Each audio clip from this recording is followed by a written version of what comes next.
안녕하세요. 소윤섭의 팟캐스트입니다.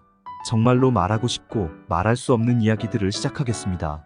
79주년 광복절은 이틀이 지나면 돌아옵니다. 한국인에게 광복절은 가장 애틋한 날이지요. 환희보다는 슬픔이 밀려옵니다. 오늘날까지 슬픔을 바꿔놓지 못하는 후손들로 살아갑니다. 한국 사회는 모든 한국민이 함께 환희로 바꿔놓지 못하는 이유는 무엇일까요?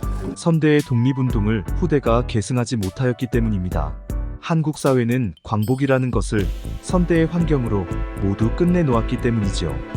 한국인의 자력으로 광복하지 못하였다는 상황을 선대에게 모두 떠넘겨놓은 것입니다.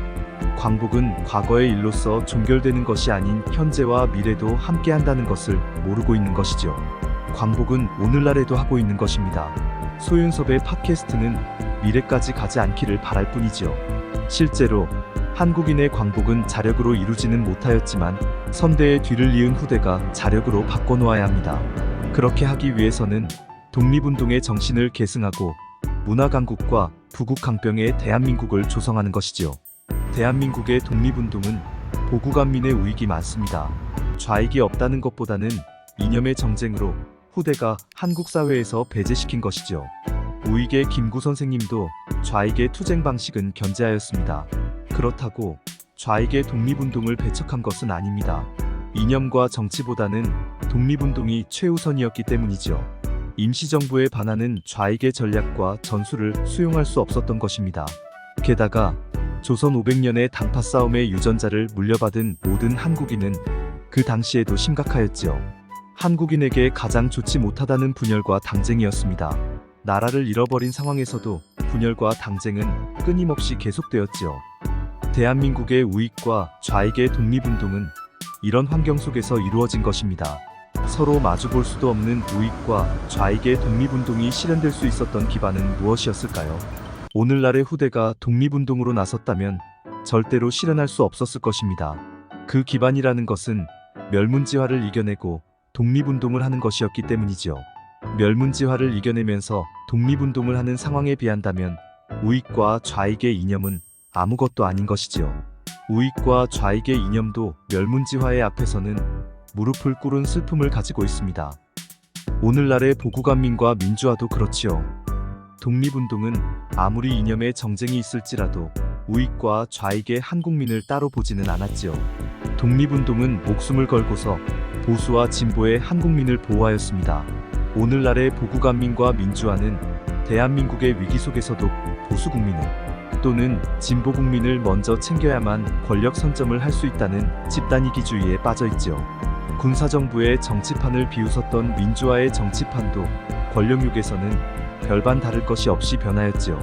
그렇다고 군사정부를 상속한 오늘날의 보수가 민주화의 진보가 우리를 비웃어 놓고서도 자신들이 그렇게 하고 있다면 우리보다도 못하다는 주장은 어리석은 것이지요. 보수가 혁신하여 진보를 앞서고 진보가 혁신하여 보수를 앞서는 한국 사회의 정치판을 조성해야 하는 것입니다. 광복 후의 우익은 보수와 진보로 나뉘어졌지요. 소윤섭의 팟캐스트는 우익의 보수와 좌익의 진보를 일반적으로 이야기하였지만 실제로는 광복 후에 우익에서 보수와 진보가 생겨난 것입니다. 한국 사회의 우익과 좌익 그리고 보수와 진보의 속내를 단순하게 이야기한다는 것은 그리 쉬운 것은 아니지요. 독립운동과 친일 또는 군사정부와 민주화가 보수와 진보로 굳건히 자리잡은 현재의 환경 속에서 우익의 보수에서 오늘날의 보수와 진보가 모두 출발하였다는 것은 어려운 입장을 만들 수 있습니다.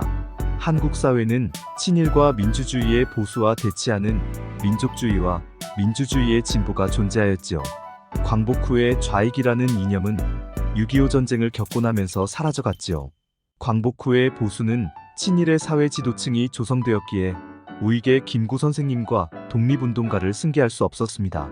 반면에 진보는 친일을 반대하는 사회 지도층과 일반 국민으로 우익의 김구 선생님과 독립운동을 승계할 수 있었지요. 좌익의 이념도 없지 않아 있다고 보는 진보이더라도 우익의 김구 선생님과 독립운동가를 승계할 수 있었습니다. 우익의 보수는 군사정부가 들어서면서 굳어졌지요. 군사정부도 독립운동을 존경하였지만 친일과 얽혀진 보수는 진보처럼 할 수 없었습니다. 군사정부의 보수와 대립하던 민주화의 진보는 좌익의 이념이 필요하기도 하였지요. 하지만 진보는 좌익의 이념이 거론되면서도 한국 사회의 민주주의를 발전시키는 민주화를 이루어냈기에 우익의 김구 선생님과 독립운동가의 전통과 일맥상통한 것입니다. 오늘날의 한국 사회는 어떻게 할 수 없다는 포기론이 강하지요. 오늘날의 보수와 진보를 바꿔놓기에는 너무 지나가 버렸다고 체념하고 있습니다. 그래서 보수는 보수대로, 진보는 진보대로 대한민국의 큰 성은 쌓아놓지 못하고 진영의 아성으로 몰입하고 있지요. 오늘날의 한국 사회는 을사늑약의 과거로 가보았으면 합니다. 동학농민의 전봉준과 우국지사 민영환을 회고하였으면 합니다. 몰락한 양반가의 자제였던 전봉준은 외세를 배척한 동학운동에서 민영환을 탐관오리의 전형으로 보고 있었지요. 고종의 외척이었던 민씨일가의 민영환을 부정부패의 전형으로 본 것입니다. 민씨일가의 부정부패가 심하였기 때문에 당연한 것이었지요. 반면에 광무제국을 근대화시키고 싶어서 선진문물을 배우고자 하였던 민영환은 시대를 앞서가는 세계관을 가지고 있었습니다. 그러다가 을사늑약의 조약과 더불어 폐기하기를 상소하였으나 뜻을 이루지 못한 민영환은 자결을 하게 됩니다. 충정공 민영환의 자결의 속내는 국가와 국민에 관한 책임을 실천한 것입니다. 국가와 국민을 대신하여 한국인의 책임을 실현한 것이죠. 전봉준이 국가와 국민을 위하여 책임을 실천한 것처럼 민영환도 국가와 국민을 위하여 책임을 실천한 것이지요.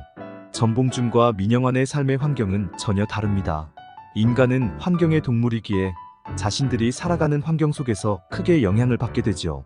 서로를 전혀 몰랐지만 전봉준과 민영환은 각자의 삶 속에서 한국인의 책임을 실현한 것입니다. 전봉준과 시대 상황의 입장에서는 민영환은 부정부패의 환경 속에 있었지만 민영환은 국가와 국민을 위하여 누구도 할 수 없는 책임을 실현해 놓은 것이죠. 모든 한국민을 대신하여 책임을 보여준 것입니다.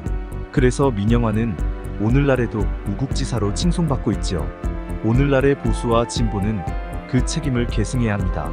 생과 사를 넘어서는 책임이지요. 독립운동가들이 넘어섰던 책임입니다. 오늘날의 보수와 진보가 살아온 삶이 다르더라도 국가와 국민을 위하는 책임이란 다른 것이 아닙니다.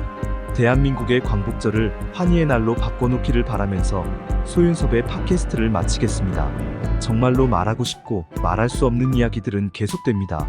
감사합니다.